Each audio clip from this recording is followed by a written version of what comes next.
Happy Sunday, happy Sunday. We would like to welcome you today to our anniversary edition of Soulful Sunday.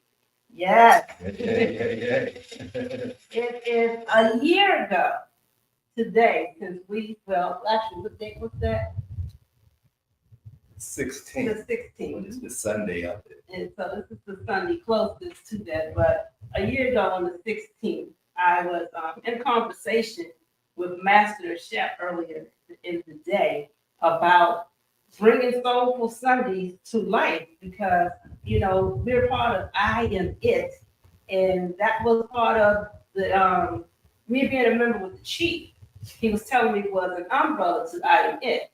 And I am it being this place for spiritual teachings. And I'm like, well, where is spiritual teaching? Why isn't that taking place? And he was like, it's not happening right now. And I'm like, well, what does it take, to get it going? Because he and I would have a lot of spiritually filled conversations. And I thought that it would benefit others who are looking at things from a different spiritual eye, like I was, to get the information that he was imparting to me. And so we having discussion one day about it, had Sister Ola Room came through, and I was sharing with her the conversation that we was having. And then that conversation turned into a whole spiritual event. We literally had a spiritual service within that conversation before we officially opened up Soulful Sunday. So we had our first service prior to officially opening, and then the following strong, we did the official go online and let's do Soulful Sunday.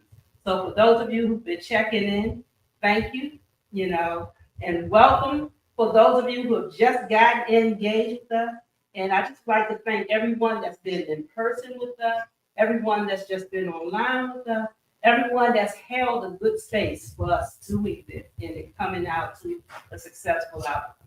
So welcome, and thank you for being with us on our first year of doing Soulful Sundays.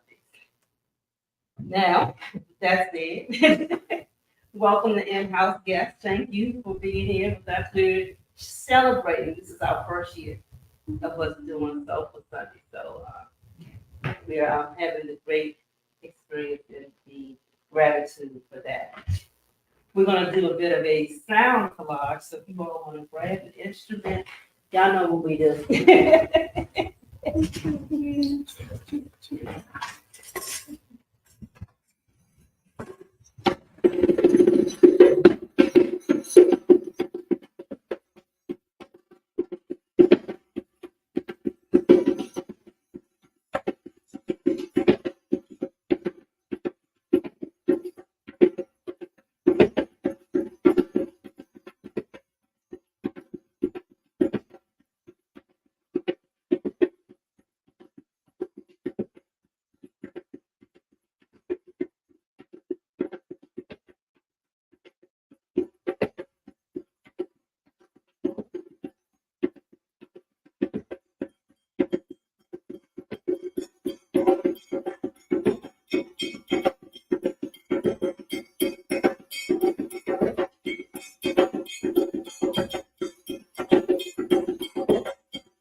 for everyone being able to join us online and in person.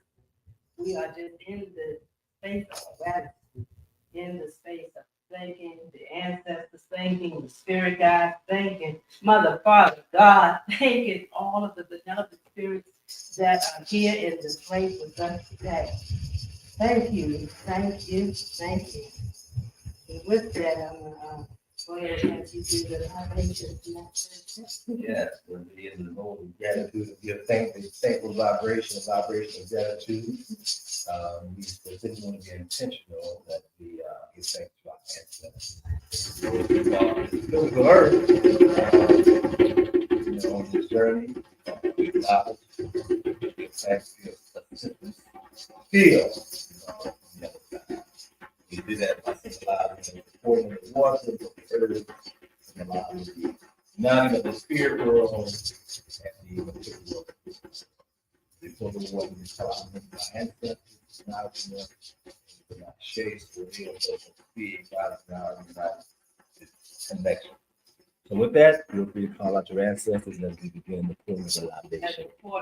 Ache. Mary John. Ache. Ache. Ache. Ache. Ache.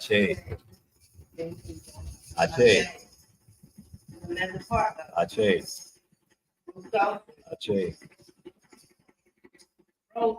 Ache. Laura Hall. Bertha Tucker. Mal Tucker. R.L. Tucker. Matt Turner. Dr. Noble New Ali. Malcolm X. Harriet Tubman. Sojourner Truth. And all those others that fill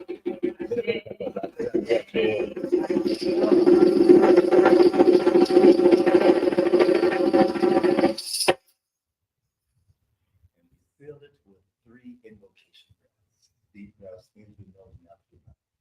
And we begin by taking a deep breath in the nose, releasing out through the mouth. Deep breath in the nose, releasing out through the mouth. One more deep breath in through the nose. Slowly releasing out through the mouth as we relax into the present moment. Ache.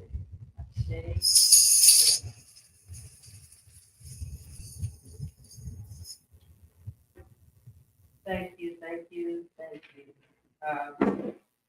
Today we are talking about doing the work. So we're going into a series of different practices and things that we could use while doing the work. Was out of town this weekend, and for whatever reason, all of my props and my notes and things that I had aren't with me. But because I have prepared and taken some time to really give it some thought, I am going to rely upon spirit to bring back to my remembrance the important pieces of information that I wanted to share. When we start the process of our spiritual day, it's great to have a nice place, a centered place that you do that from.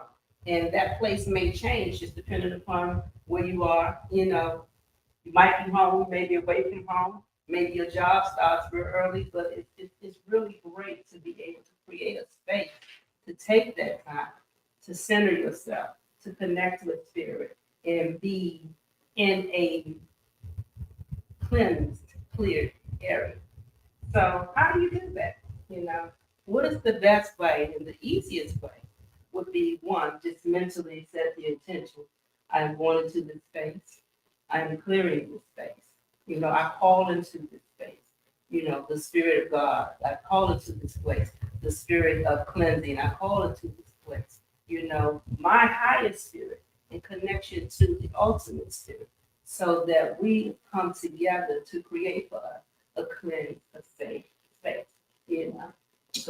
Just a question, or a suggestion, or something to bring up, because some viewers may not be familiar with doing the work, or it's something that is said, kind of tossed around, right, about doing that work. Okay. But maybe we should just give a little more, insight or a collective consensus, a general idea of what is meant, what is implied when we say doing the work. Because some it may be just getting up, going to your job to make sure you got money to pay your bills.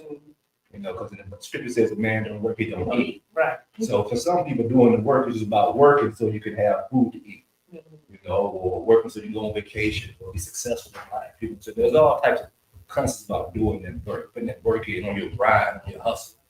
So, you know, maybe we should get an idea. Right. When we hear that term, what comes to mind? You know. And I'm going to answer, but I'm going to just go around the room so that I can get a feel for where you all would be overstanding of doing the work, if you don't mind. You know. Yeah. Oh, and maybe state your name to, Right. since, you know, there's some unfamiliar faces. Jasmine. Me Um, welcome. So for me, doing the work is absolutely doing the work. My work is with clients. And so I think therapy when I think doing the work. But I also think everything.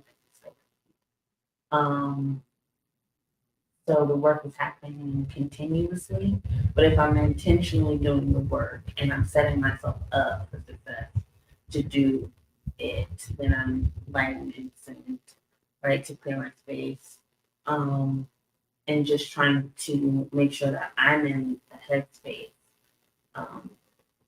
of clarity, right? Like I'm not all over the place and scatterbrained. So whatever I need to do to clear up here, I'm gonna do out here. So I might need to do the dishes in order to do or make my bed. If I want to lie down to center myself, then that's a process that has to be done. Okay. So, just to get an idea, the other person, the work is the therapy that is done to clear the space so that you can be in tune, tapped into your most best vibration or something like that. Mm-hmm. The work is therapy. The work is doing whatever it takes to be in that therapy mode of clearing out the space to breathe or whatever. Okay. Mm-hmm. Yeah. Gotcha. Anybody else like to share? I'm Christina. Hi, Christina. This is my first time here, so and so it's the question about doing inner work. But when you hear doing the work, or we're talking about doing the work, you know, so it could be inner work, you know, but what does that mean to you? What resonates when you hear that? When I hear that, I do immediately think about inner work, although it could apply to many different things.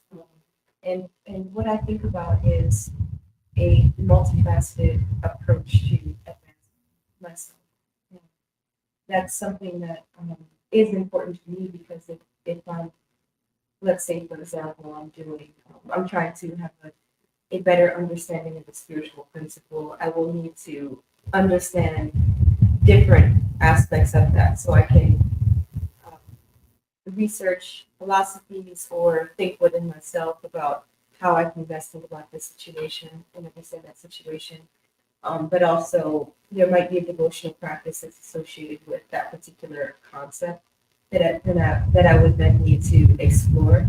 But I would say that if it's just intellectual or just emotional or just spiritual, if you will, not even spiritual, I would say devotional, then I think if it's only one of those areas, then I would feel very off kilter and I wouldn't have a holistic understanding of that particular concept.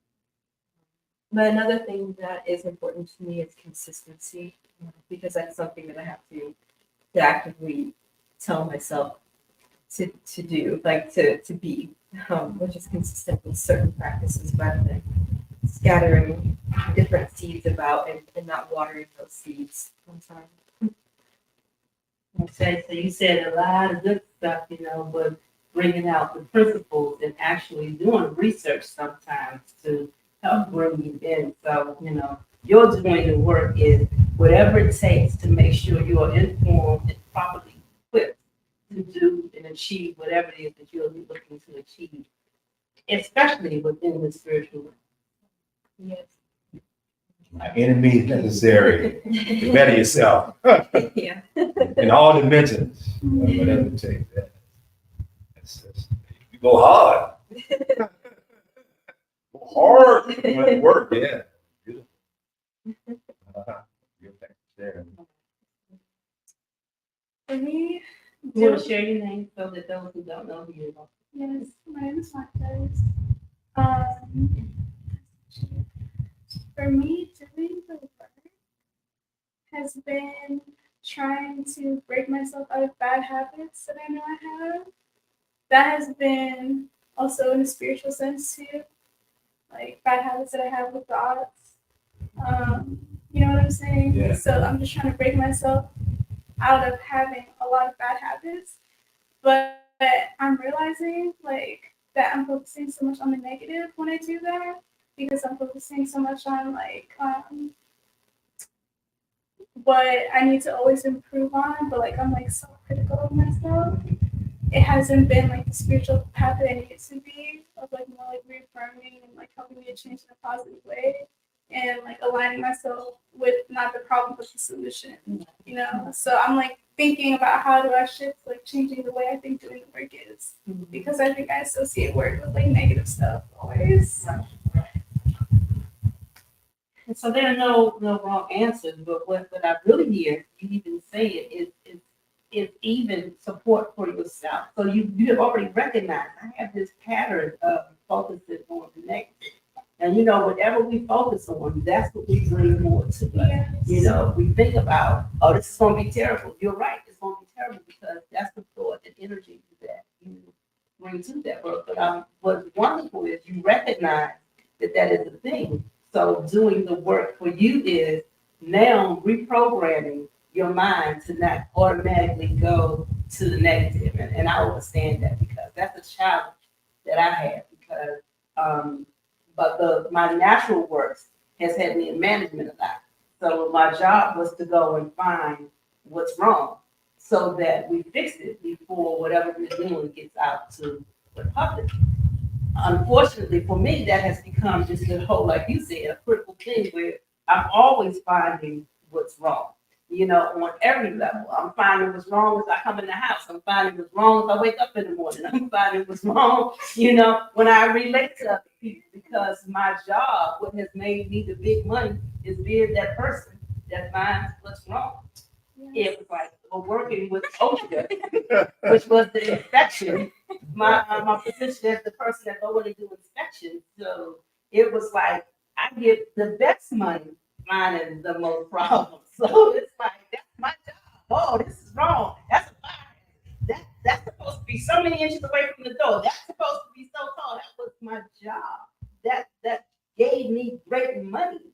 And so that's how what we do, that work became what my personal work is. Well, what's wrong with this situation? Well, why don't you like me? Or what happened here? You know, so Or like why am I like this? You know, like, you know, so it's like the principles and things that we've been discussing, don't take things personal, always do your best. All of those principles, it's like that we have been teaching here, has been me doing my work. How do I now transform all of this energy? Because, you know, it's a time and place for everything.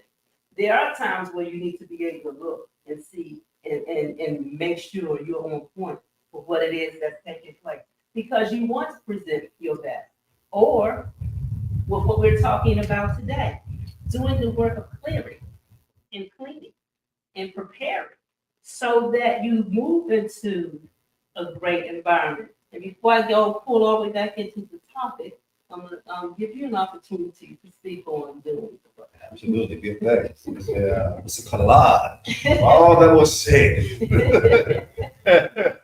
You know, we reverse osmosis is because recently was aware of the faith the thoughts that my person has as well. And it wasn't even just sitting here thinking like reflecting, we noticed it as well. Say it wasn't a job that we had, where we come from. It came from somewhere in the childhood of the child. So not too sure where it come from, but the solution has been recently, Spirit says, just talk out loud to yourself. Talk out loud to yourself. Because even though the thoughts come, once the words start coming out, they're different from the thoughts. So it's like if you start thinking stuff that just start talking out loud and just see what like they some say it's like you grab the pen and start writing and see what happens. Just start talking out loud. But you know that's not true. So just talking out loud and see what you say to yourself about to neutralize that. So that's my person is beginning to shift. And it's just started too. So we still new on the cusp of talking out loud to ourselves. That's one of the same things we was taught, or at least my person heard growing up. You know, they say don't talk to yourself or don't talk to yourself. If you talk to yourself, don't answer yourself. You know, don't talk to yourself out loud. You know, these taboos of things are don't talk to yourself out loud. You don't answer yourself. It could be crazy. Well, we crazy because you know that's our best therapy, right? Because we're doing whatever it takes in all dimensions. It says, okay, how can we better ourselves? So there's a whole lifestyle, and talking out loud is one of those things that is best for therapy for my person because it hears what it's saying, and it's going to say what it wants because it knows that. So you know, the thoughts come, we start talking about what it wants, and you know that happens along with being intentional, moving and breathing at the same time. Because the theory with that is the stagnant energy, the programming, the conditioning is stored inside the physical body. Some stuff on the neural pathways, how certain things fire, neuroplasticity, and how to get things to start firing the other way. You know, things fire a certain way because of the memory, muscle memory, energetic muscle memory. Those triggers come up because of they're stored inside the physical body. So by remembering to move and breathe, and now adding the talking out loud to ourselves, this is my person's best therapy for itself to be the best that it can in all dimensions. Because in that movement, it's always reflect on the day, reflect on how things could have been, like we said about the seven hermetic principles. You know, the law of correspondence, cause and effect. My person is always looking, if it wasn't a pleasant experience, what's that message that how wouldn't it harmonize on the inside? And so we don't take it personal.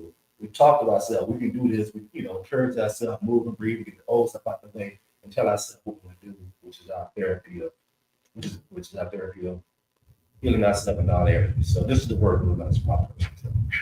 Right. Awesome. While you were speaking, some of the things and points that came to mind was when we are cleansing, you know, we go in and cleanse the room, but the first place you want to start with is making sure the energy that you're working with is okay, you know. And, you know, a lot of times if we go through something, we'll ask those type of questions. Well, why is this happening to me? Why did this always go wrong? What was this issue? You know, and that already just reinforces whatever that unpleasant experience is, you know. But if we start asking ourselves the empowering questions, you know, what am I supposed to learn from this? You know, what is it that I need to look at and see to do differently so that I can move and escalate to a different space, you know? What is it that I missed? You know, so just start asking yourself the more empowering questions so that you get those answers because your answers usually come.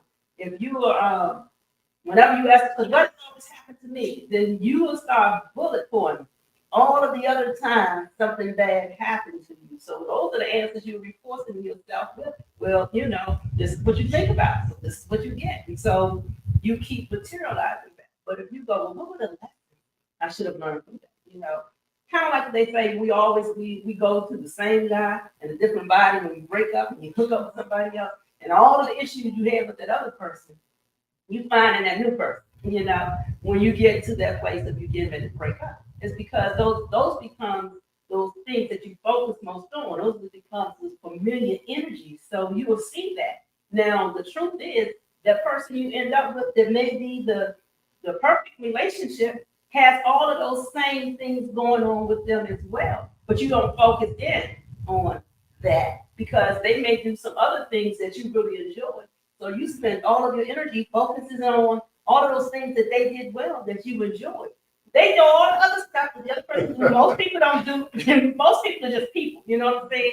And people are flawed. And so they may have those same types of flaws, but you don't give it as much energy, you know. If I drop something on the floor versus somebody else, it's okay, you know. But this person dropped it. You always breaking my stuff. It's a different trigger.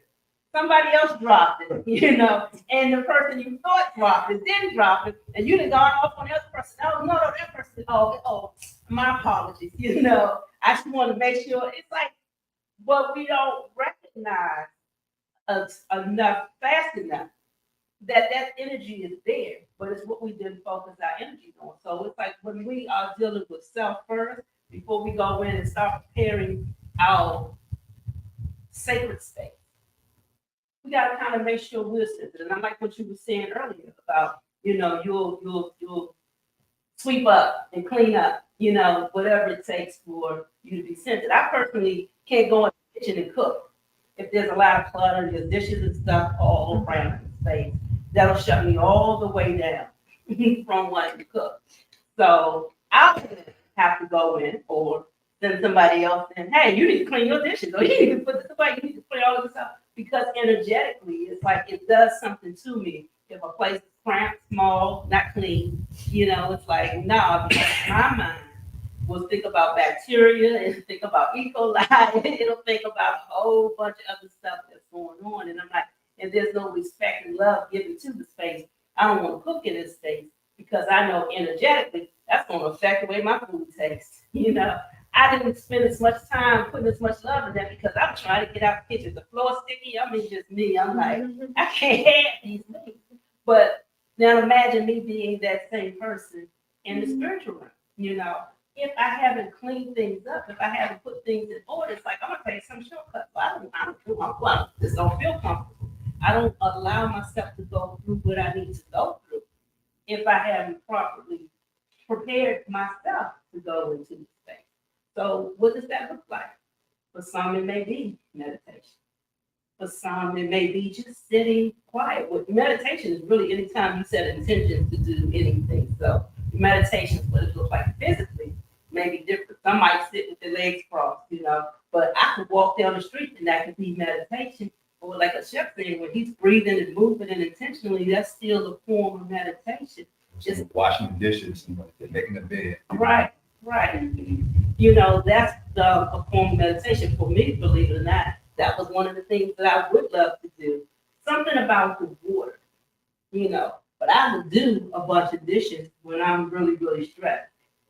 Dishes and sleeping, those would be the things I would do. Oh, my ex-husband, I think, would if he was going to have like a football party, he'd pick a fight because he knew I would take all of that energy and be swept up and cleaned up. And then one day before the party, and then he picked a fight, I chose to leave. And then he called me and was like, wait, you ain't gonna clean the house? I was like, no, why do you think I need to clean the house? And he was like, so right. Well, what I usually do is make you mad and then you clean up. And that's why I go buy all that extra stuff for you for the party. He can get all of our favorite stuff and have all of it, because he really just wanted me to clean up. And I'm like, you should have just said clean up. We've been having fights at that point for over a year, right before football. Because you really just wanted me to get mad and go clean up. And then that one time I decided I ain't going to wash dishes, I'm leaving. I got in the car and left the house. Then it was like, whoa, nah, people are coming up. So whatever it takes to get you to that state, incorporate that. Like you, maybe have a comment.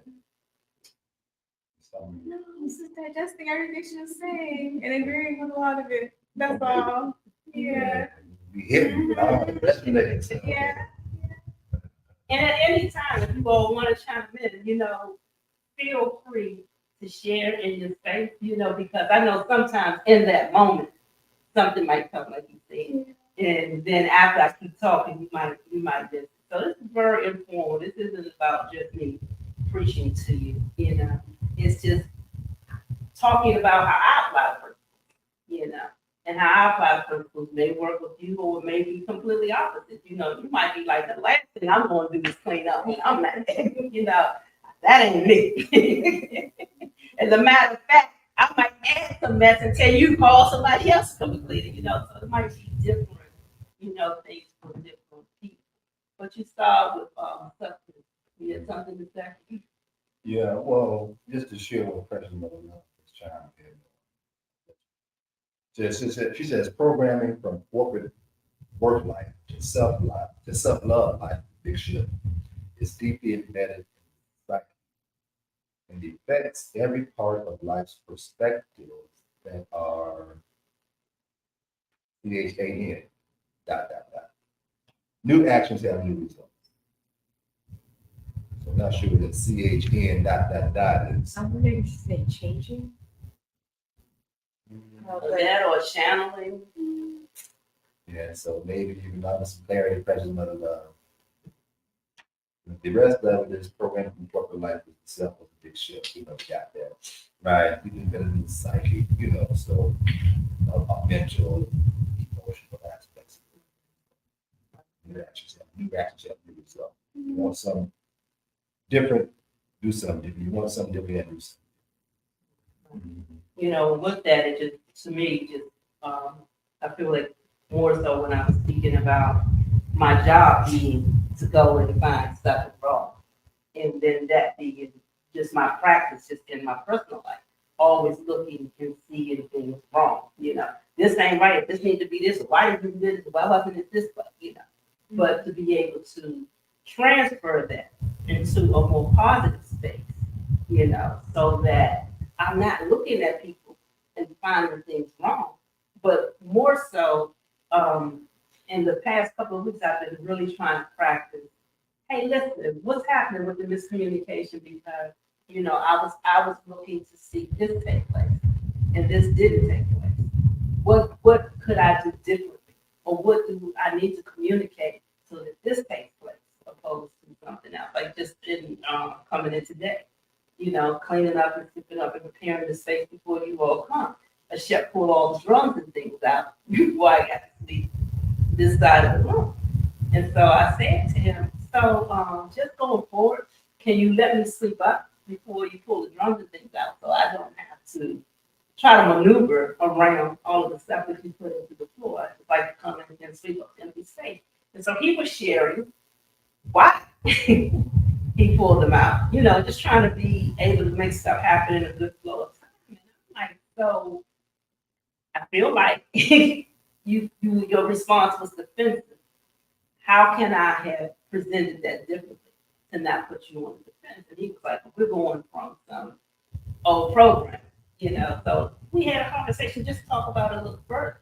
And he was like, I just want to take time, because there were some things that used to be triggers that I used to say. And because, again, being that person and recognizing that I was that person that would find things wrong and be like, you will die. To now, not coming to trigger you or to not shoot that, but how can we do this in a way where it's cohesive and it works and we're in a good space, together.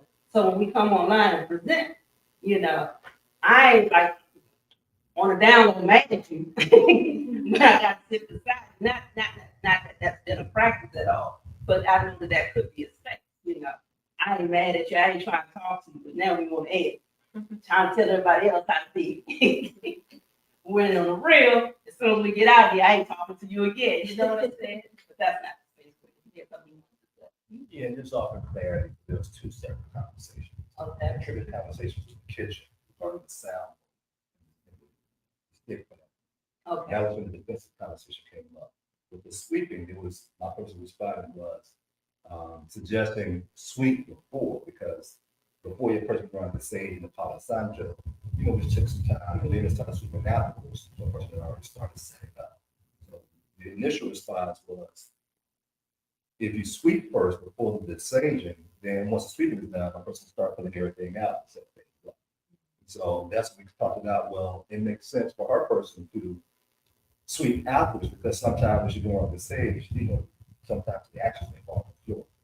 So she said that she would just sweep on this side, or you start on this side first before doing that. So just offering clarity and communication.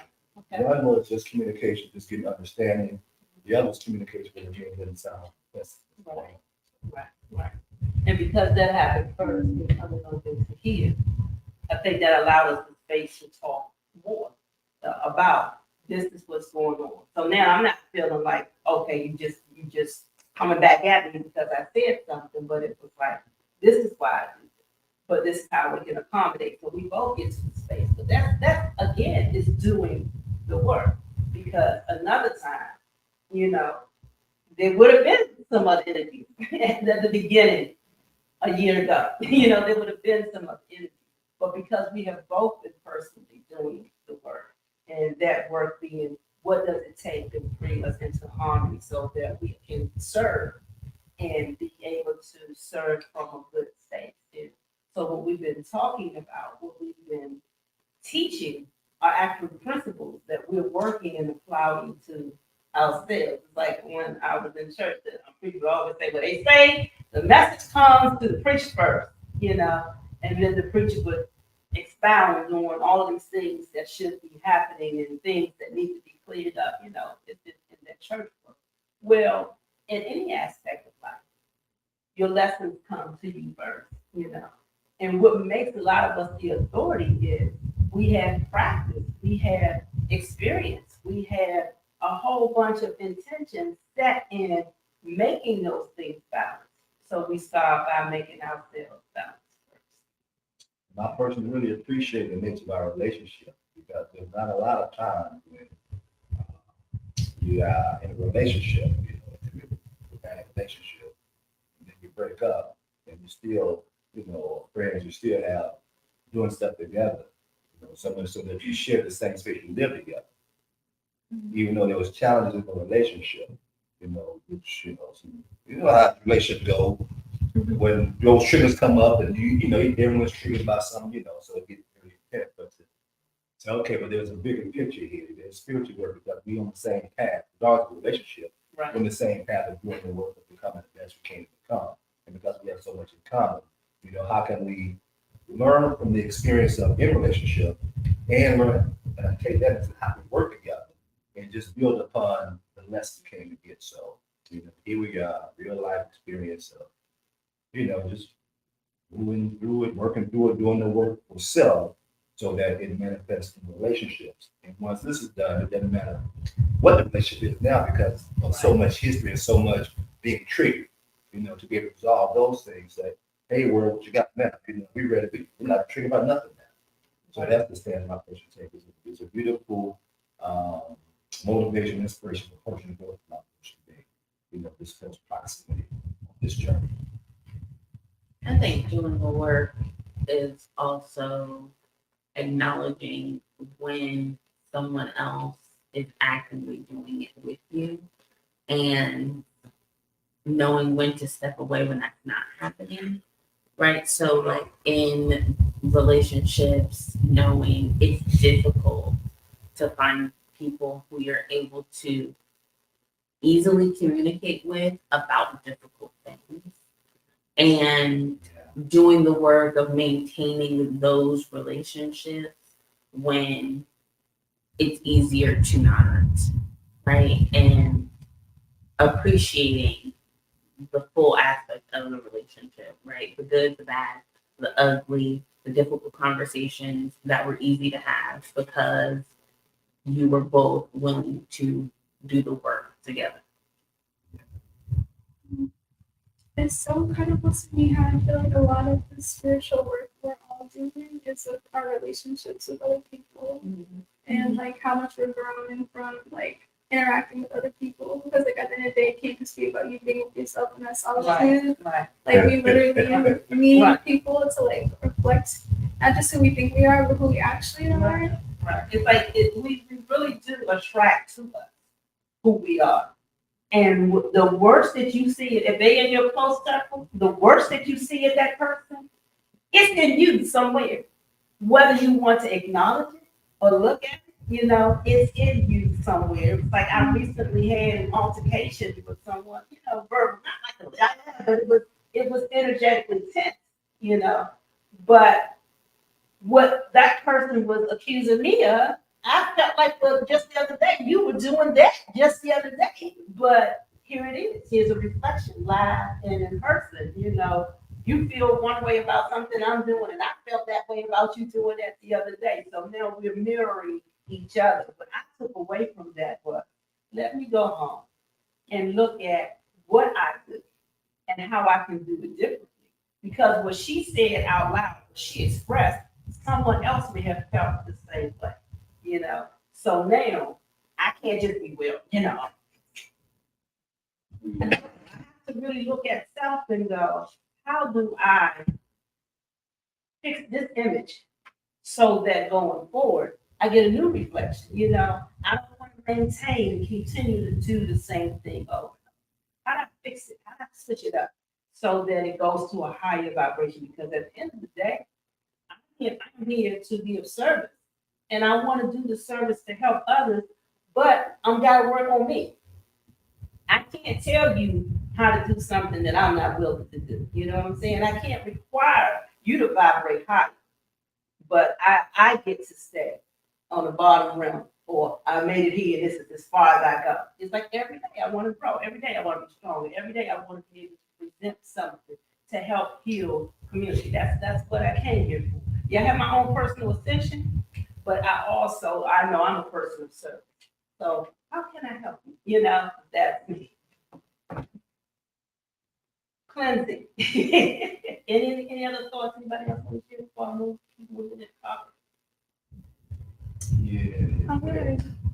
No, I was just gonna say. I also wanted to say I related a lot to what you were saying earlier, in terms of you having like you always being in a constant space where you're needing to find the negative because of like your job and like stuff like that.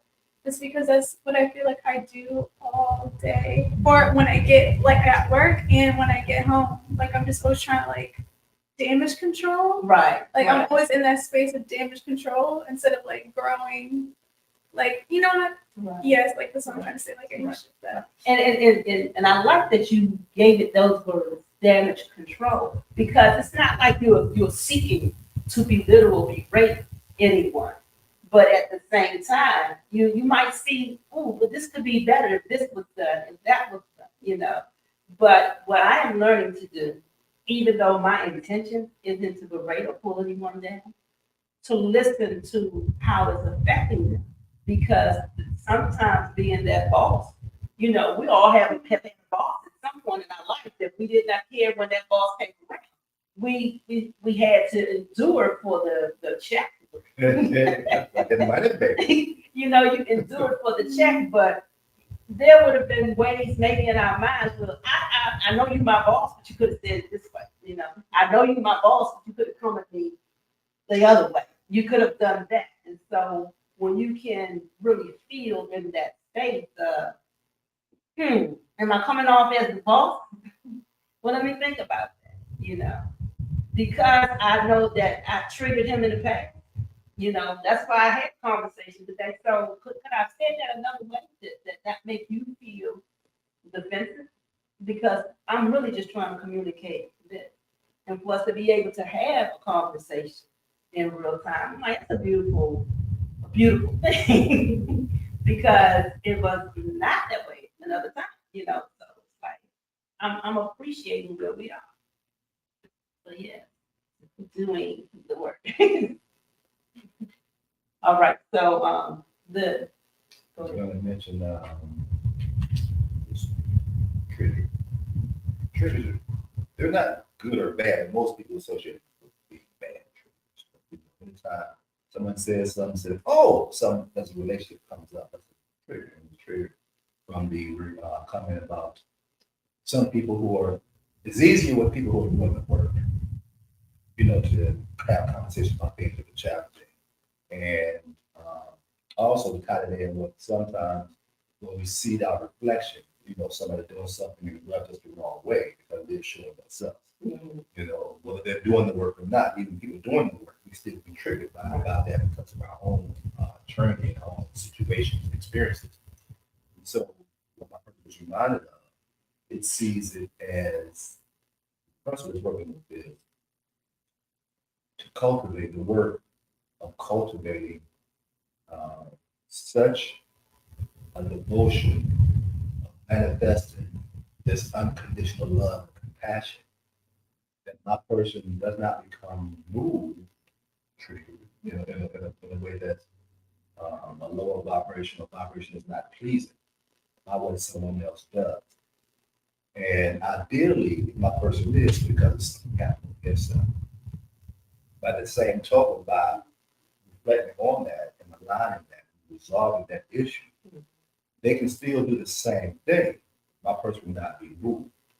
And in that instance, my person flips the script, so that instead, as opposed to being triggered, allow them the space to express however way that energy is suddenly expressed right now. And by allowing them that space and not being triggered, in a sense, it's a non-judgment, it's holding space for them to freely vent. And so it changes the interaction. My person just, the theory is more of a body, more of a loving vibration because we're not adding fuel to how you're feeling because now we're triggered because of how you're responding, because of how you being triggered, how you feel. So it's just adding another level to this, the work on self, the self therapy, so that it can hold space for others in a therapeutic way, even without speaking, just by not speaking and allow them the space to just freely that boss, just understanding, well, for whatever reason they're this way, call them what you want to call them, this way they are. So how many days coming to work, we're going to keep allowing how they be, get them in a certain way. So, and then at some point, the theory is by accepting them, they'll begin to engage differently. So they will begin to not be a rah, rah, rah with you the same way, say some people act certain with some people. You may in a sense become the boss's favorite, or they see something in you that allows them not to be as aggressive because you're accepting them for who they are. And so kind of they appreciate being accepted. So, there's a certain level of giving that acceptance back for, like that. So that just came up, my personal working with that. You were speaking to, like the principle we talked about last Trump, don't take things personal, because different people have different agendas. And I've had some bosses, like I've always worked for myself, but you get hired by somebody to do your work. And I've had some people that I've had to work with it, just, was like unagreeable. And then later, afterwards, they was like, when I was starting out, you reminded me a lot of me, And so I was one of those persons that had a huge chip on my shoulder because I worked well and I know when I knew that I knew what I was doing. And when you're young and you're one of the top paid persons doing what you do when you're really young, and if you're coming from a place of lack, but wanted to all of a sudden having money, it gave me a serious ego because I came from this place of lack. But I know I earned my spot. So, but the persons that would come against me, they never fired me, which I never understood. But then when we started talking later, it was I saw so much of me in you. And so I would come harder on you because I wanted you to excel and continue to excel. And like there'd be different times they would be like, I see this young Black woman and she coming in here, she's doing it. But this young Black woman is flipped because I was all the way in Japan and got mad because somebody said something I didn't like and brought my butt all the way back to America. I get lost driving around DC and I'm going to crazy in DC. Can you imagine what it was like taking myself 6 weeks to get back home from Japan because I didn't speak the language and that 5 people speaking English was a different situation. But that was just how hot my attitude was. I'm on this big major production. I'm in Japan and somebody says something I don't like and I leave. That type of energy. But then get back to the States and 3 months later, the person hired me for a different job because I brought what I brought to the table, but I was really, hot tempered, just like don't come for me wrong, and didn't really have the discipline to overstand. Yeah, we were trying to make you be a little, just a little bit, so that it makes you easier to hire in other areas. It took a while for me to understand that. It was like today, I wouldn't have jumped on a plane and just come back home and spend all those weeks trying to figure out how to get back home anyway. But now it's hindsight, but I had the opportunity to see somebody else, or I've had opportunities to work with young people who were just like me, and I say, hey, look, and I'll share them that story. This is what I did, work with it how you want to work with it. But at the end of the day, I worked in theater and film and TV. It's like at the end of the day, this is not the easiest place to get employment, you know. And I'm getting employment on things where I'm touring and traveling and going around the world and doing things, making top dollar. So if you're in this space, have a little gratitude, for being there. But like I said, all of those energies just transferred into here I am today. Now being able to apply these lessons that if I had them back then, woo, man, and I had a very successful career. But can you imagine what it would have been like to have that then? So even in this space, then I do the woulda, coulda. What I do with my experiences that would help somebody else, so that their experiences and their life is transformed, so that they don't have to hit those bumps, and genuinely be able to articulate what the person who was working with me didn't articulate back then. Hey, listen, sister, I'm really here to help you. This is what I see, and this is what I think will get to you. So as I am maturing, I'm able to even look back and help myself. What would I have needed? What could someone have said to younger me that would have made me be different today? And then I try to apply that perspective to stuff. It's like my daughter is so much like me. I was talking to my son and said, y'all are both so much like me. My son has got that flippant part that I had. My daughter has it too, but hers comes out on a sneak. It's like it'll be real easy. And all of a sudden, out of nowhere, she just blindsides me. I'm like, whoa! But that was me, Like I said, when I was in Japan, I had that potential to be that firecracker, but I just stood there and was like, oh, I don't like that you said this. So when we all go to break, I need to go back to my room and I get all of my stuff and I'm heading back to DC. There's a whole production getting ready to take place in Japan. But I'm heading back to DC and you don't know it. And I am the main person that you need because I was the stage manager. The stage manager conducts and pulls the whole show together, calls everything. I got all the cues. I tell the sound people what to do, the set people what to do, the actors what to do. I'm running the whole show. And I took my books and all of my stuff with me and crippled your show so that particular show, it's like they have a matinee and evening show. Matinee couldn't happen because I left before it took place. Then the evening show, they had to work through because all of the information is with me.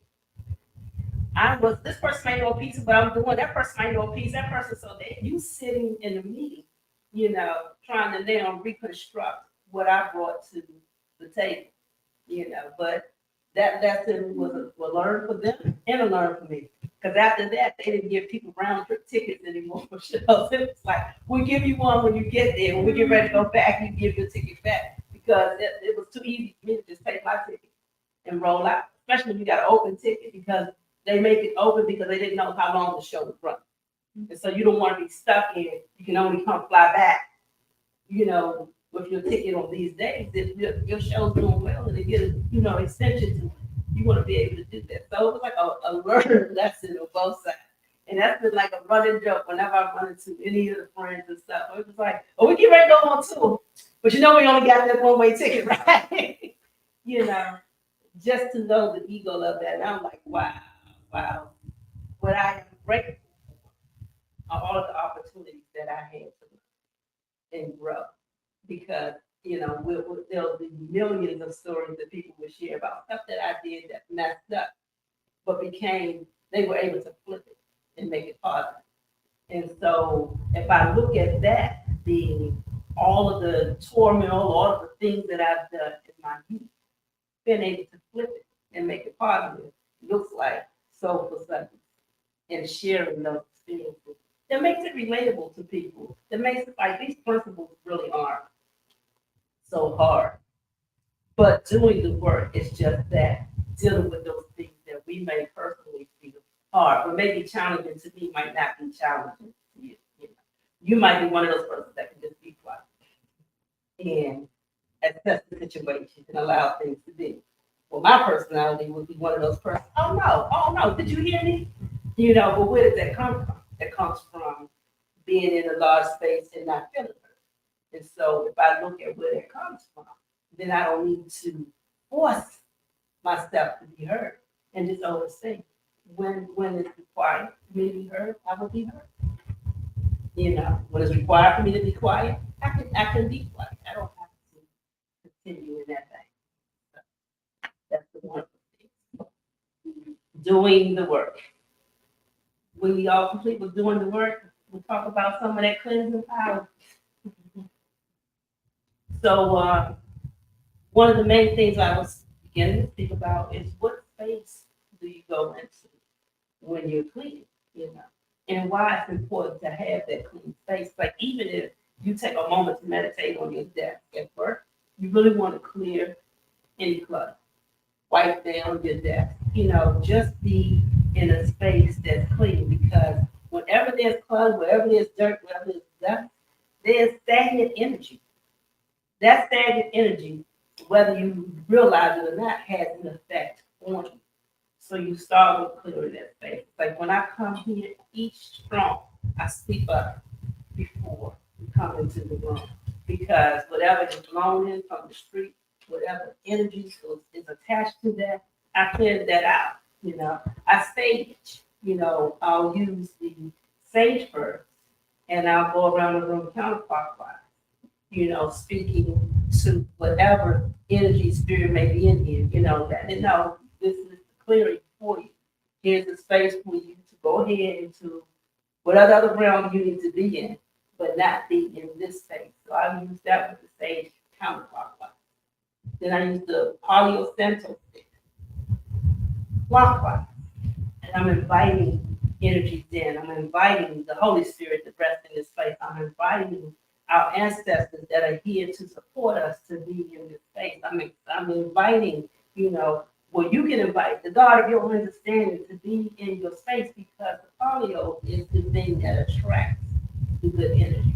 And so when we're in that space of good energy, you know, for me, it's like by the time I get to that, I feel for myself energetically more uplifted, you know.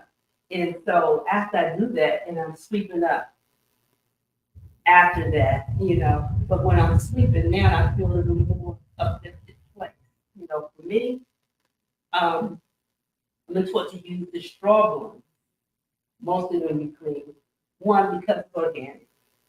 And anything from earth, you know, works well with whatever you're trying to deal with energies in earth because everything is interconnected. So, you know, the tools that you choose to work with also helps in that process of grinding. But if you don't have a straw broom, of course you use whatever you have. But then it's more work with your intention. I'm intentionally clearing your space, you know. Everything you do should really have an intention that you set before because that gives it direction. Otherwise, anything can come out of it. You could be sleeping, but for all you know, dust and things can multiply, they can gather, they can collect. And so if you haven't set intentions, you sweeping and pulling energy together that you may not want to deal with, you know. You may be making something grow that you really want to disappear. You really want to transcend into another thing because energy does not die. It does not be recreated as much as it transforms into some other space. So whatever it is that you want to do with that, you set that intention. Those are the important pieces. You know, that's the day we're starting to clear the space. So you decide what space you want to go. You know, set your intention to do that, and then try to have a regular schedule that you do your cleansing in preparation and you go into your meditation. Because when you have that regular schedule, it just kind of lets spirit know, hey, look, we have a time period where spirit feels honored and you honor yourself that brings more of a connection for you. So when you're looking to have things manifest, when you're looking to have things change, you got things stored up. And then when those times come when you really don't have time to do, in church they used to say, I'm all prayed up. When you can't say a word, you just wave your hand. Well, you've done so much work, you've created so much energy in that space. That wave of the hand calls back all of that work that you've already done. When you can't say a word, but you just have a thought, maybe you don't have the articulation of your limbs, you don't have the articulation of speech. Maybe you are laying in a space where all you have left for you is your mental capacity. But even in that state, you could then call into place what you need because you've done the work. You stored up your energies. You put things in the bank that you now get to withdraw from because you've already made all of those deposits. So having a regular practice of cleaning and having a regular practice of meditating and having the intention in your regular practice is what empowers what it is that you're trying to do and achieve. Any thoughts? Any questions with that? It definitely resonates with me to have a regular practice, the importance of having a regular practice, because it is very powerful when I wake up, for example, and I talk to my spirit guides before I start the day, because I find that it helps me to really activate myself and my awareness and my connection with them. Also, because if I don't do it, then I'm likely to forget to do it, and then I'm remembering at times when it's not as convenient or I'm not at the altar. So I'll feel the connection, but it's just not as strong, perhaps. And so that is one thing. But one challenge that I have with having those different rituals that I observe and different practices that I put in place is just other things getting in the way, because I just have so many like things in life that I like to do. Some of them are regular and some of them are spontaneous. And I think, how do I fit all of this into this 24-hour bubble? And the best advice I can tell you is always be flexible, because it's more with the intention than what you may be able to physically do. So that way you don't feel like, oh, I missed out because I didn't do this, I didn't do this, I didn't do this. It's like some people just have specific practices that require outward things. But know that in those spaces, because you do reverence those outward things, when you can't necessarily put those outward things into practice, your intention still holds weight. Your intention still carries you in those spaces, because when you get back into the space where it's more conducive to those outward practices, there's an appreciation in that space so that it feels more honored to you and to the spirits that you work with, because that intention is so real. And with the relationship, you know what I'm saying? When you're in a relationship with God, when you're in a relationship with a higher self, it's like, they know, when this is working, and and they know when you ain't even really doing it. Come back when you got it together. Come back when your intentions are authentic. Come back when you are in a true space of reverence, so that it is appreciated on both sides. Because as above, so below. So if you are doing and expecting from up here, you got to be doing what you need to be doing here, so that your energies come together and you get the best out. Ditto on that. Personal experience has been, I will share my personal on how to maneuver that particular situation of not being able to do regularly scheduled rituals, so with the intention back of that muscle memory, because you're intentional when you're doing it. So if something comes up when you're flexible, it's not at the same time when you don't do it for that day. But just being intentional in the moment to open up to what you do. So the same as trigger trauma, when you bring what you did to the present moment, you're able to feel that vibration. Same as you say, it's not as maybe intense, but with your spirit guides, you're not at the altar, but it's still there. So it was a suggestion that's open up to, oh, it's here, and we'll just open up to, okay, it's here. You'll become strong at some point to the exact same degree, because that's how powerful changes are. Those things from the past to the present. Sometimes not to our benefit, but we can also do it to our benefit. Yeah, example that came out in speaking was like the basketball players. This team was working. One team was told to go in and practice. Out the ball and shoot hoops. Another team was told to just go in and imagine the ball going through the, and another team was told to go in and shoot the ball through the hoop, but visualize the ball making it through the hoop. Well, the team that just went in and shot the ball through the hoops, and that's all they did, they didn't do as well as the team that went in and imagined shooting the ball through the hoops. Now, can you picture the intent and the thought of you being able to picture something so much so that you are getting those balls through the hoops better than the team that just spent all of their time shooting the ball through the hoop? Because this is muscle memory, as he was just talking about. When you just shoot through the hoops, that's just muscle, But the imagine part, you got to imagine what your style and technique is like, as well as what that technique required to make that ball go through. So when you can picture that, when you can internalize that, it's easier for the body to fall through, because what's on your mind, your body falls through with that. Then you got the team that imagine and spend time shooting. So now you got the mind aligning with the physical body. Every bucket was made. It wasn't no misses for those that spent the time imagining and shooting, where others got this percentile, this one got higher percentile, this one got 100% of the buckets in, because that intention, that thought, and that practice all came together to produce what it is that you're trying to do. And that's really no different in our own lives. That's why intentions are so important, because that's where you begin to visualize your outcome. I thought about it. Here's how I put it together. And these are the actions that I did to back up these thoughts. Here are the actions that I did to apply the things that I researched and studied. Here are the actions. The fact that you researched and studied in itself gives a merit, because you didn't just wait for it to come. You went to find, you did something proactively to help engage what it is you need to do. That gives you a greater reward than just having something given to you.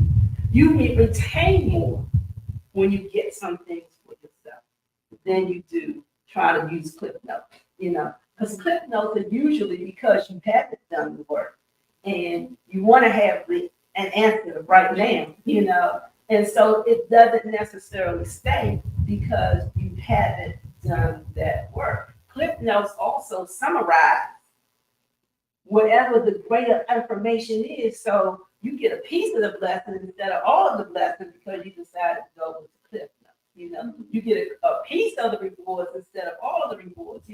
How many people have hired people to handle their money, and then they get money stolen from them because they don't know about all of the ins and outs of what's happening with their money. And so you think, all you have is this amount of money.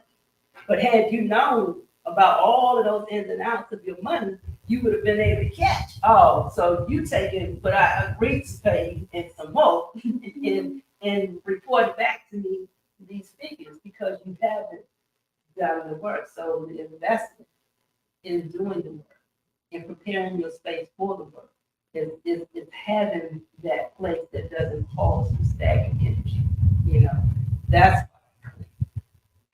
why you have specialized culture, because you want to make sure your energy, or whatever it is that you're dedicating your practice to, is as pure as it can be, so that there isn't any disturbance in what it is you're trying to do. Lately I actually have been doing more to clean my space. When I wake up in the mornings now, my mom had gotten me holy water from when she had went to church. I think it was like a few weeks ago. And I took the holy water that she gave me, and I have these like little blue spray bottles. Yeah. I put the holy water in the spray bottle, and then literally every time I wake up, I make my bed, I pray over the water, I spray it all over my bed. I don't know why, for some reason, I feel like as soon as I wake up, I need to be clean. Like, I think it's something about the way I dream. I'm like, I gotta clean space. Intuition sometimes Yes. speaks mountains for us. So, you know, if that's what you feel, continue to go with it. I'm like, this needs to be clean. So I'll spray my bed with holy water, which feels weird because it's not a way like people use like holy water from church, like especially my parents' church. Like we usually ingest it. So like I don't know that even in of itself, like I'm like this feels like specifically for me. And that's what I've been doing, but I haven't been doing as much as I know I need to do to set intentions on like talking with like my spirit guides, my ancestors, or even just talking to God. Like that's something I need to do more. I feel like all the actions I do for cleansing are like very physical. Like I'm wearing a crystal right now. I'm cleaning my room, or I'm spraying holy water on things, but I'm not like actually talking or interacting with God like I know I need to. Like you know what I'm? Yeah. I love that you have all your own answers, you know, because everything we need, we really do have. And sometimes it takes just talking in like situations like this so that you can hear the wisdom that is coming from yourself, you know, and you always got some really strong pearls.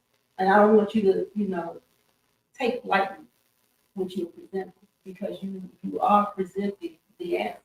You know, just in more intently spend that time. And it doesn't have to be a real long period of time.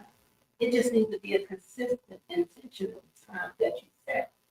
And as you're doing that, you may find that your time increases because you enjoy so much that time that you have allotted yourself. And when you begin to feel the more direct benefits of that, it just makes it easier to do that. So don't feel like, oh, it has to be 20 minutes or it has to be this. It just has to be, take a moment to do it. Yeah. I will say though, I have been better because I try to pray in the car, like especially on my way to work or on my way back from work. Like I've not necessarily prayed, but really just talk to God. That's where I've been trying. So like I'm getting there. I think if I could be more consistent, like you're saying, like consistency. Yeah. Yeah. I'm so glad you ended with the car. Because Why? like that like arrived at all. That's what I was thinking. Yeah. Right? Like going back to saying things out loud, I noticed like I do talk to myself. Mhm. I have no shame about it. But like I will throw on my like voice notes, like voice memos to like record whatever thoughts that I'm having because I'm like, just right. And also, I don't love to journal. And I know the benefits of journaling. I like to journal sometimes. So it's a combination of the two things, right? So when you were saying like kind of having to be adaptable because you want all types of things going on in your life, you know, I realize I spend more time in the car than I'd like to. It's also a space where I can get focused on everybody else and I need to be in the car. So I've like bought Palo Santo in the car. I have a few like obituaries that I may like keep on an altar in my house because I have multiple copies. And then like I've created that space of intentionality in a place where I know I'm gonna be here at least once a day, whether I want to be here or not. So why not use this time to cut off my music, sometimes the music off, cut my music off, and then just listen to myself because things are coming up, and who else is going to like listen to me and tell me the answers besides myself? Wait, so you listen to your voice notes if you talking in the car? Is that what you're saying? Not necessarily. Sometimes. Oh, okay. Sometimes, but usually I'm just like cutting on, I'm talking, and then as I'm talking, it's like, Yeah. you do that. right? Because you literally just did it, and you know that you be knowing. Like, okay, I'm doing all the things, but like, girl, you know, That's powerful. That's powerful. We can create our own modalities of healing and being able to recognize that it's just empowering itself. It's like so many times we're looking for something outside when everything we need is within us. So that's why, communities like this enable us to be able to just, talk about it and go back and hear ourselves. And what you share benefits her, benefits her, benefits him, benefits me. So we all, have an opportunity to grow and learn. This is what I so love about Soul Sundays, because when I first started talking with Master Chef, he was talking things differently from what I was raised with and understanding that I had to be raised. And I'm sitting there going, wait a minute, you got this whole organization, and this whole organization, this part, and this part, and this part, all under this umbrella, and this part ain't happening. This the whole thing that started. How's that not happening? And he was like, well, what would you like to start? And then somebody else engaged in a conversation. A year later, here we are. But this has been so beneficial to me. It's like, I'm like you. I have a dream about something and won't know what it is, and would ask him about it. And then he would share what he know about it. And I go get the books, and I'm like, nada. I'm through the whole journals, just trying to understand what it was that he was talking about, so that I am now in a better position of understanding what it is that I'm looking to fulfill with this stuff. And it's like, that's a constant journey. I got books, I got journals, I used to have recordings. I used to do that part too. I just stopped buying all the micro tapes. It was like, and then I realized I wasn't really listening to them. But I think I'm going to go back through the course of next year and start taking those notes and information and stuff and put together a book that I want to write. All of the stuff that I've learned and all of the things that Spirit brought me, either via a dream or something I read, all of the uploads that I've got. And I'm going to put that in the book, because I feel like my journey, my process will really help people that had all different types of challenges in life, that just wanted to get to this place of peace, hope, of being able to be in my heart shape right now.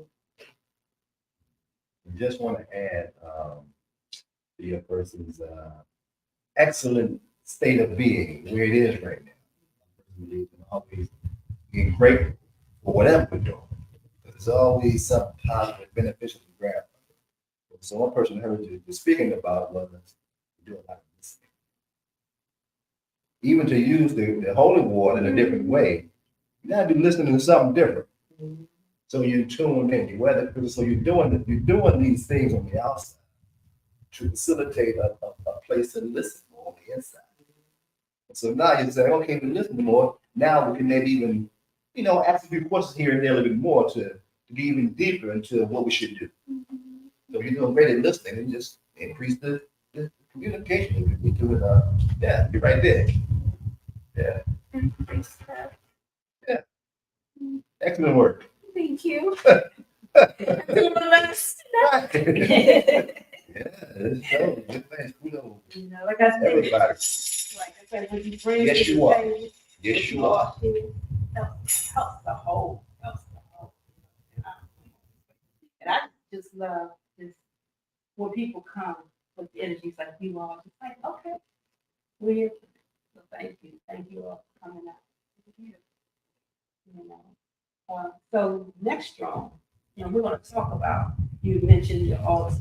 We're going to talk about altars, what they can be, how we could use altars, how to do simple altars, and just be able to share in your experiences with altars, and hopefully, it'll be able to help us more in our journey. Those that check in online and may not have a clue what is this altar thing about. Maybe somebody checked in today and was like, oh, what is doing the work? People always talk about doing the work. What is that? So these things are designed to help us work through our process. Person, thank you for continue to have dialogue so I can catch some of it. Yeah, the word was change. The word was changed that we read earlier from the comments. It's changed. So in context, it is programming from corporate work life to self-love. The big shift is deeply embedded in the psyche. It affects every part of life's perspectives that are changing. New actions have new results. Thank you. Yeah. Work is hard sometimes. It goes so deep. I mean, like childhood to currenthood is thick with lots of work. Cipher through what's good, what's bad, what's should I still keep? That was me, the old me, the new me needs to act this way. Woo, that's a lot of changes to balance as you start changing your perspective, your paradigm, your thoughts, your thinking, your energy, just to stay balanced and harmonious. That's ever changing and always happening. That's one of the summations of the work. The work is whatever you got to do to maintain that balance, maintain that space. Yeah, especially my purpose, summation of it to maintain that space where you always listen, so you always know what to do, how to do, when to do, and when to stop. At any given moment of being connected with our listeners and to be able to ask if you should. Do it, say it. Okay, all right, here we go. We done? Okay, we done. You know, whatever it looks like. So for my person being that works is whatever it takes in all dimensions to, to maintain that therapeutic relationship. Always in dialogue. So most people call it, names got to change, source energy, higher self. So, yeah, being able to maintain the connection. Thanks for that reminder. So if you want to go into inspiration. Yeah, and it was a time when we shift into announcements and integration, things like that. So, part of the announcements, just for those who may not be asking, this is Soulful Sundays. As you can see, this is where we gather have a soulful discussion so that when we leave here, our soul feels full. That's a yes and no perspective. It's not like the soul is hungry, but metaphysically speaking, we feel satisfied. We feel as though we're complete, we're whole, we've been nourished. Metaphysically speaking. So, and something similar happens on Moon Day. Every Monday we have the integration service, pop-up integration service. So that's the difference with that because the school is a little bit more social. The discussions aren't as long because we also, more of the sound to live and everybody's preparation. So we do that for a while. A brief discussion and then, we break through it and everybody brings something. So that's from 6 to 9. Generally speaking, we start with opening prayer at 7. 6:30 we start about 10 by 7. We open up with a prayer with this sound collage, and then move on to a little discussion and eat some potluck. And on Wednesdays, we have community day and game night. Community days are those who are, members, frequent the temple enough, they like to contribute, help out, volunteer, fix up some, whatever's going on in the temple, we just here to support it. Roll up our sleeves and, just clean up the temple, whatever needs to be done around it. Then at 7 is game night. And, We started for like 4. Mhm. Yeah, I just want because you didn't give the time. Oh, okay. Okay, thanks. And so at 7, of course, when it starts at 7, it's game night. Various games is played. Doesn't do Wednesdays. It is for game night because of the obligation. That's the Sunday, Mondays, and Wednesdays is the regular schedule for now at the temple. Other than that, on a monthly basis, there are other events,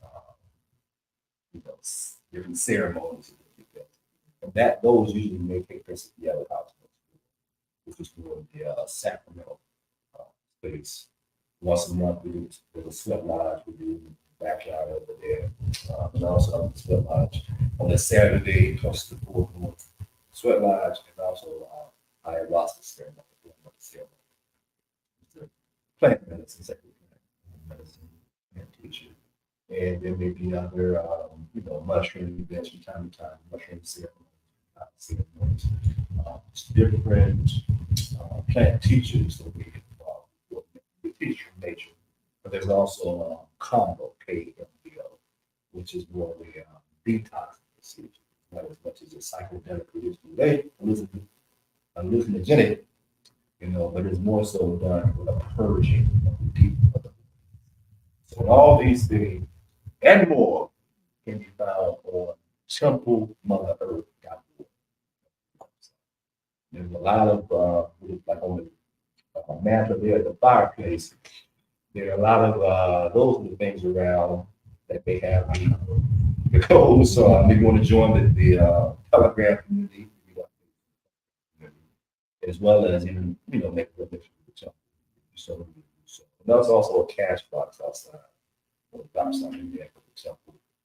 And yeah, those are generally what happens here. And overall, I personally feel as though it's support for people, for all of the star seeds, light workers, gods, goddesses, those of us who resonate that we are spiritual beings on a journey.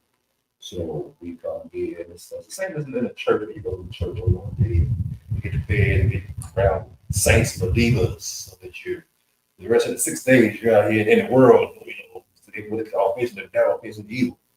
Here we say, good and evil, we are it. We everything, the good and evil, God and the devil at the same time. So what we do is come to see how we will be in harmony back with our own self, so that we're able to make a difference in what we have to do with ourselves. Recognizing the devil, we're just nothing more than being separate, the darkness, which we need the dark light of the darkness, and walking that balance between the light and the dark, which is not good and bad, the light and the dark, so that whatever's necessary, we can bring forth the harmony, whatever situation may be, job, library, grocery store, wherever we are, friends, family, especially the family. Sometimes families we're not able to have the same dialogue conversations. But here on Sundays and Mondays, and even on game night, we're able to have conversations that some say we can't have other people. Really just sharing our successes, our challenges, what it is that our journey on it really having this three realities. So that's my first take on this program, how it operates and other events. Anybody else have anything to share how it resonates or about this? I would say just to, again, check the QR code, because it'll give you updates on events and things that take place. So if you're interested in finding out sweat lodge, if you're interested in finding out about any of the plant ceremonies that will take place, that webpage is what gets you there.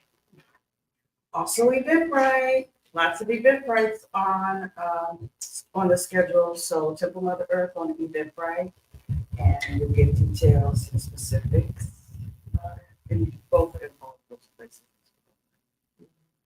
It's like, and the webpage will take you all to any of the other all places like Eventbrite and stuff like that. So that a lot of times the webpage is all there generally, and then when you click on an event, it takes you into whichever specific place you need to get there. Oh, and if you can't stay until 7 and you still want to be a volunteer, or you still want to help in the community, or you still want to do some work, or you still want to commune with like-minded people, and you have some time on Wednesday, you can still come. And like you said, as early as 4, because Master Chef does come on Wednesdays starting this Wednesday, but won't be there for the game night. But we'll be there to do the work. Yeah. And then also, if you open to share, maybe what brought you here, and did you enjoy it? And it's fine.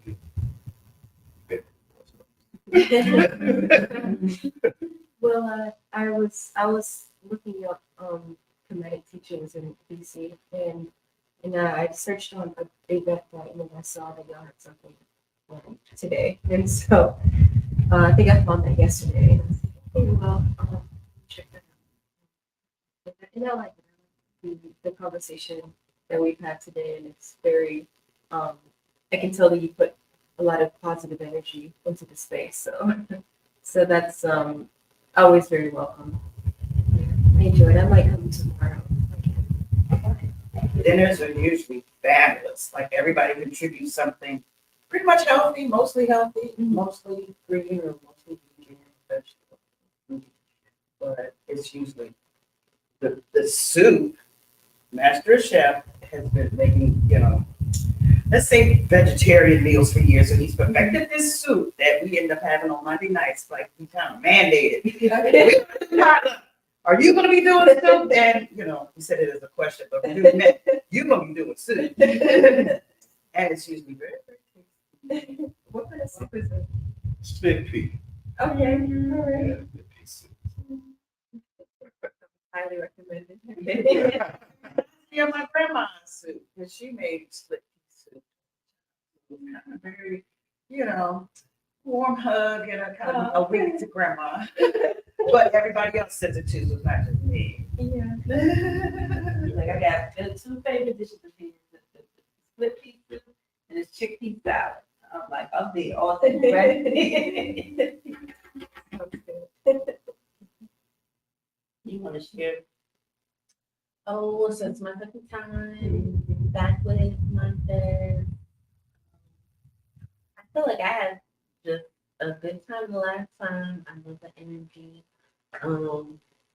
and the opportunity to converse, in the midst of learning. So So you were sharing about your car last time. How's that situation work out?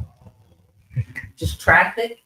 I have been better. I've also come to terms with having commute less, right? So I've accepted a job that's like within 10 minutes from my house. Okay. So that's good. We're trying to alleviate the You're working to alleviate. Yes.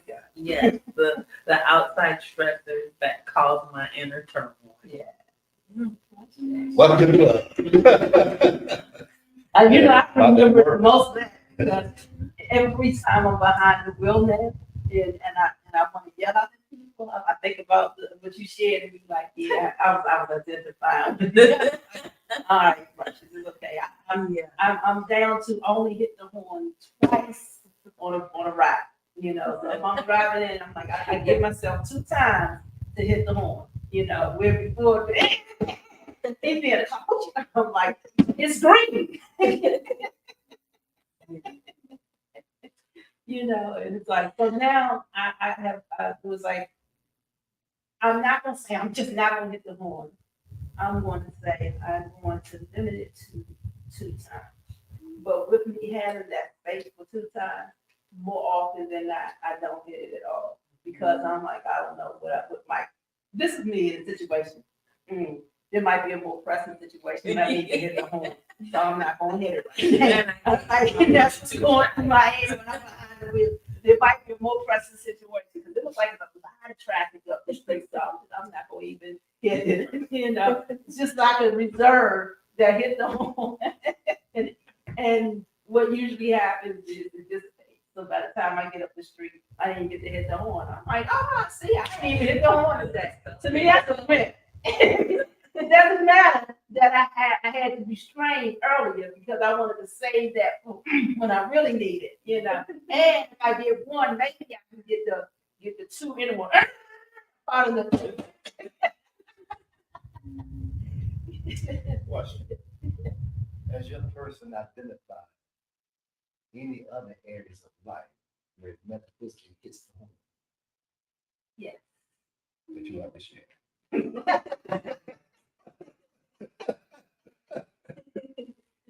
Again, talking about how I like the spaces to be a certain way for me to do certain things. I've metaphysically hit horns and just gone off because things appear as if no one took care to clean or put things in order. And have been, from my roommates being so. But I did such and such, such and such. I just didn't see that, or I missed that.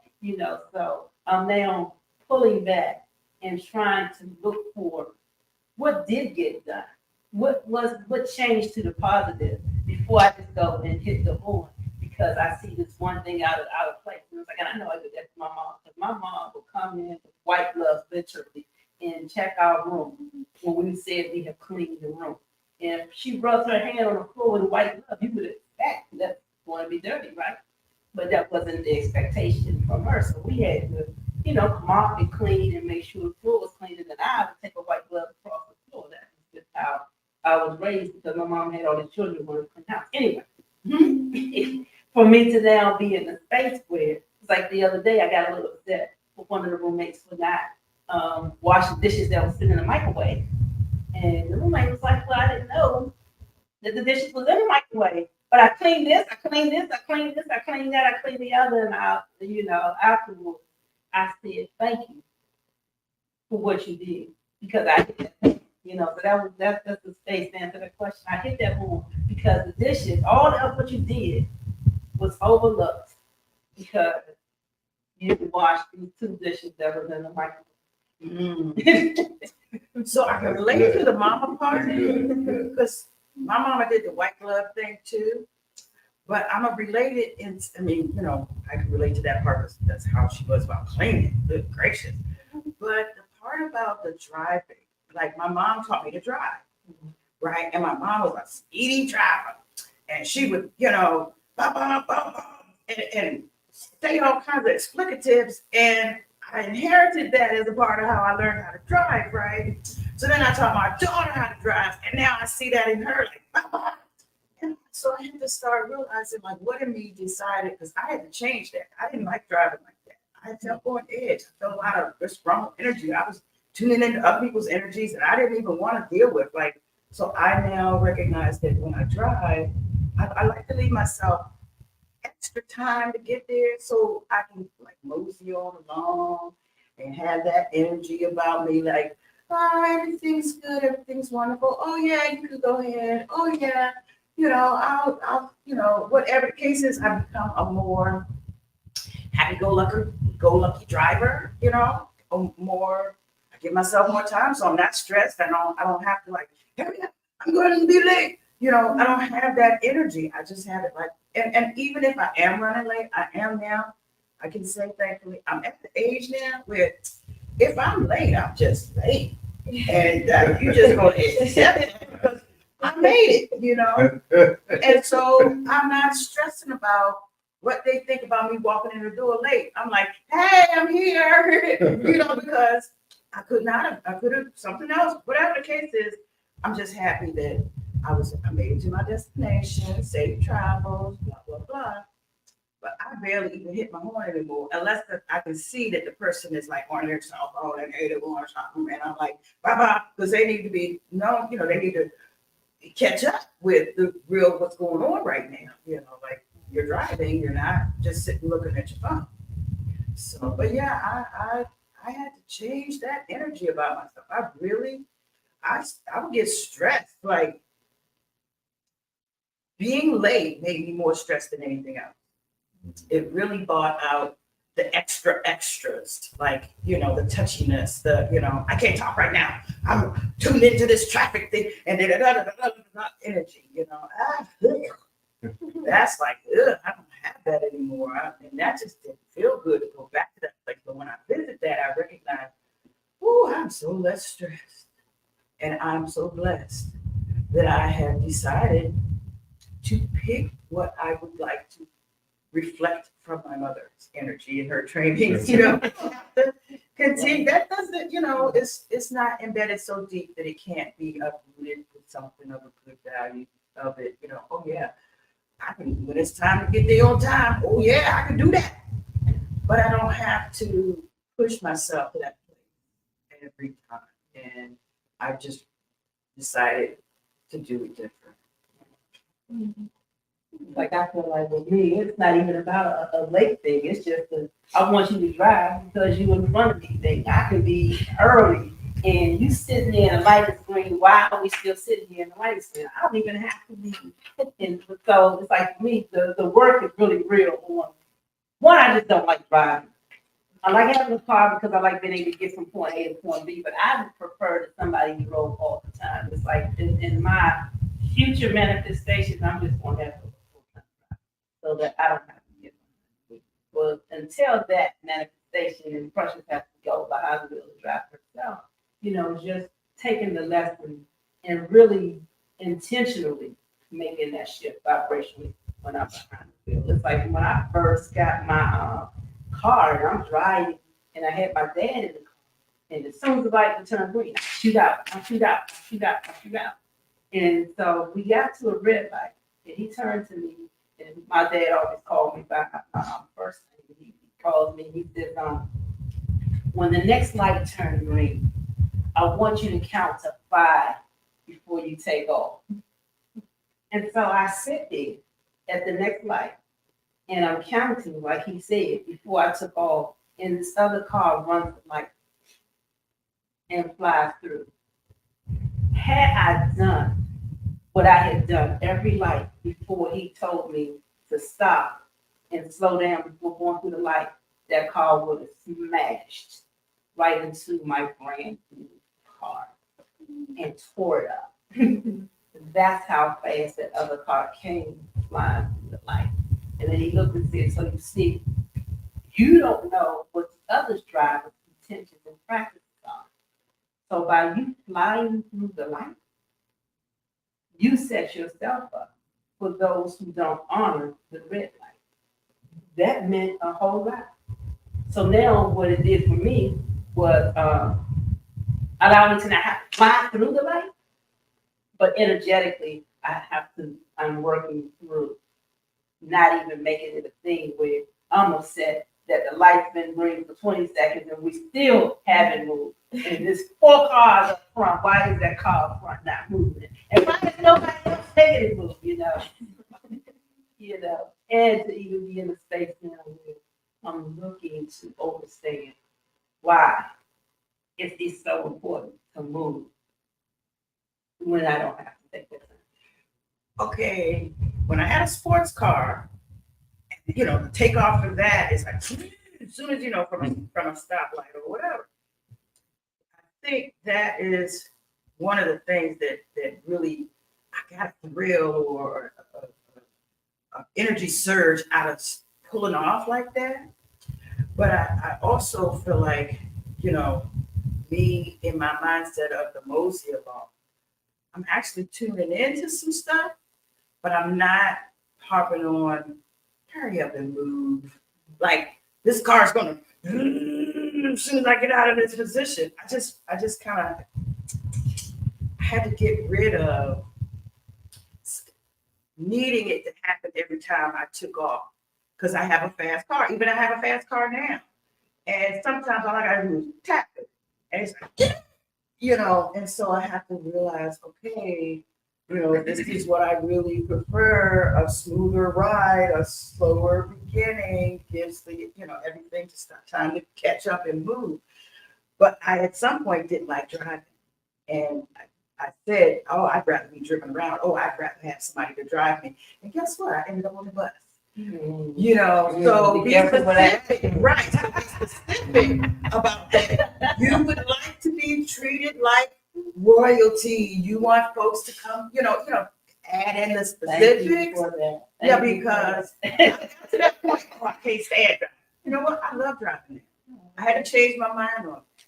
And then I also had to recognize, don't say I just want to be driven and ridden around. I have to be specific. Yeah, I ended up on the bus for like 2-3 years before I could change that That's energy. a very powerful share right there for me. Thank you. Because, woo! Full exposure. They snatched my car 2 weeks ago, and I've been saying what I just said for a while. I just drive the car, just drive the car, just drive the car. And I was like, Metro? No. I got my car back. So, so now it's like to be more, one, not in a complaining tone at all about the driving experience, but being more specific. I want to have my vehicle that somebody got me around. So thank you. That's a good share. I look up tomorrow and come back and be to the car again.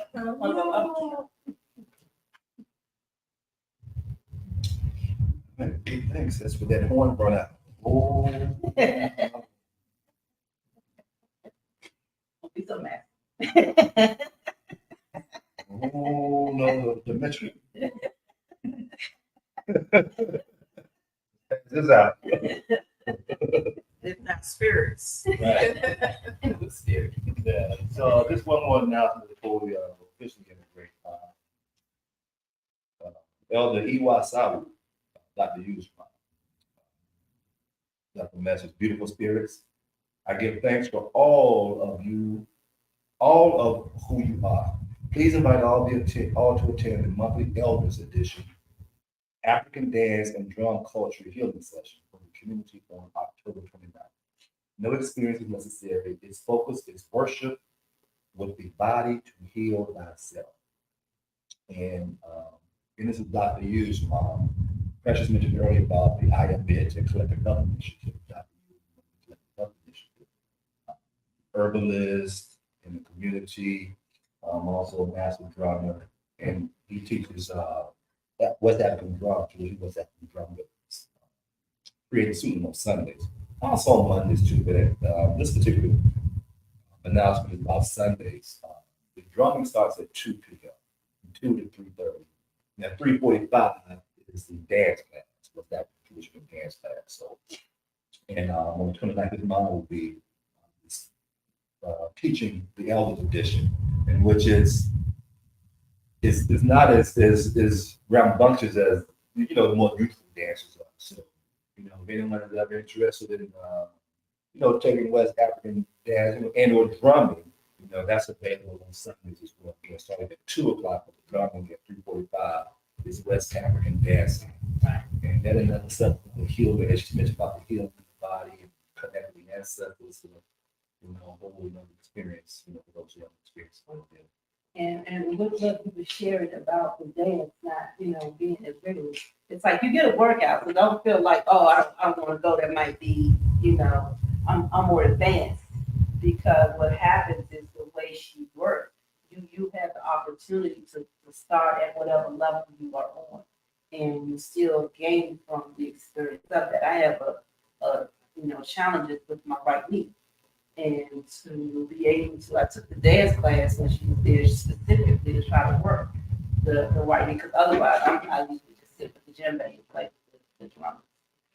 But the energy and everything that she brings, it's like whatever level you're on, you fully appreciate the experience. So if you are a dancer already, like I want to go, but I don't want to be in the music class, it's not that at all. It's like the energy meets you where you are, and the experience is what you bring to it. So if you come with the intention of enjoying it, you thoroughly enjoy it. If you come just in a negative vibration, it could raise your vibration or stay where you are. You know what I'm saying? But it's kind of hard to go across the floor dancing and remain in a negative vibration. It's like I haven't seen it, but I'm certain it may happen. And it is, as your person speaking about that, what came to my person is the experience. So many years of in the culture of dancing and connection. Not just connecting while dancing, but out her life about connecting with the ancestors, with the spirit world.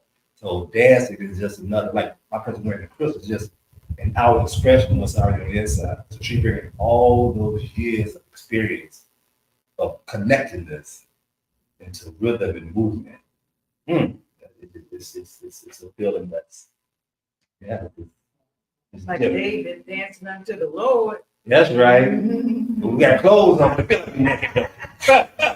And her beautiful energy just adds to it. She's a beautiful person.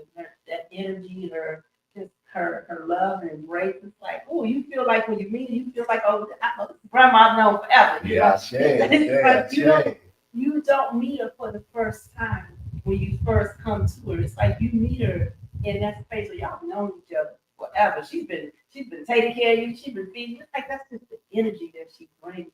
Yeah. That's it. No, she said, love you. We love you too, ma. Yes, I will. I.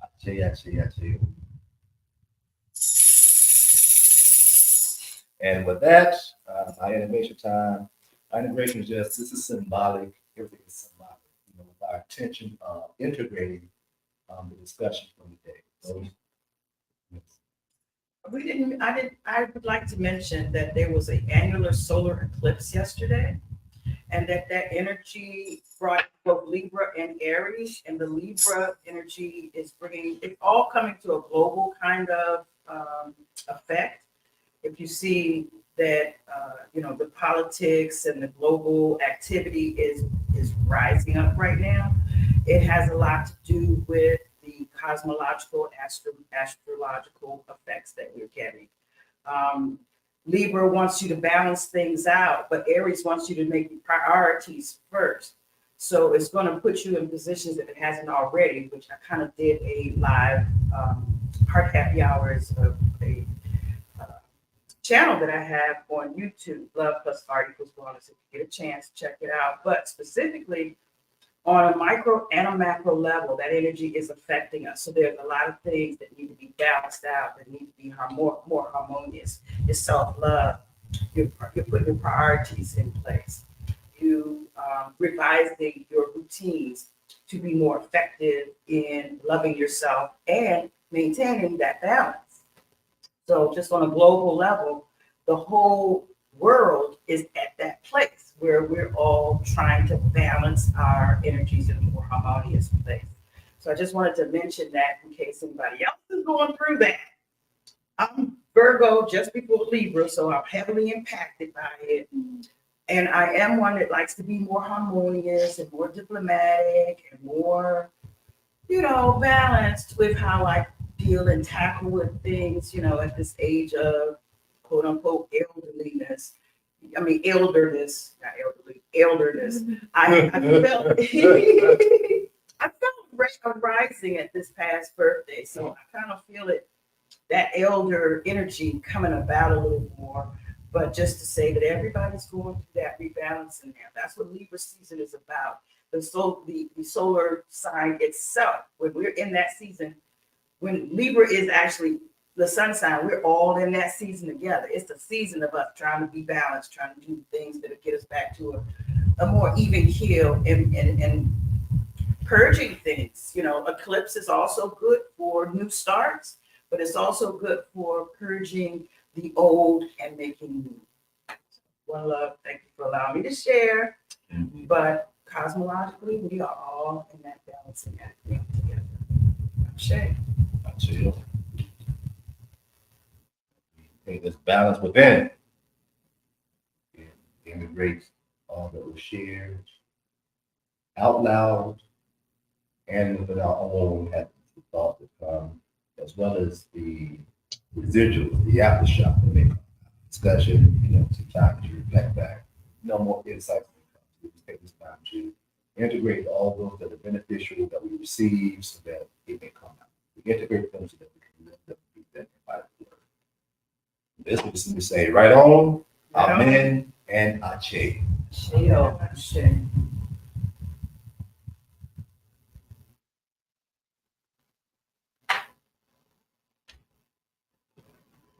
You got a big mouth. You just like, cool. I didn't mean to say a big mouth. You're able to take bigger gulps. No, that program, we used to this. Take it to the head, baby.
You see that? The light is like, watch the sun. Thank you for your time with us today. We look forward to joining with you all next strong as we begin to talk about altered, how to use it. And we also give thanks for those non-physical beings that are here present that have assisted us in the integration of our journey of doing this work. And if you would call us over here again, we can continue right over.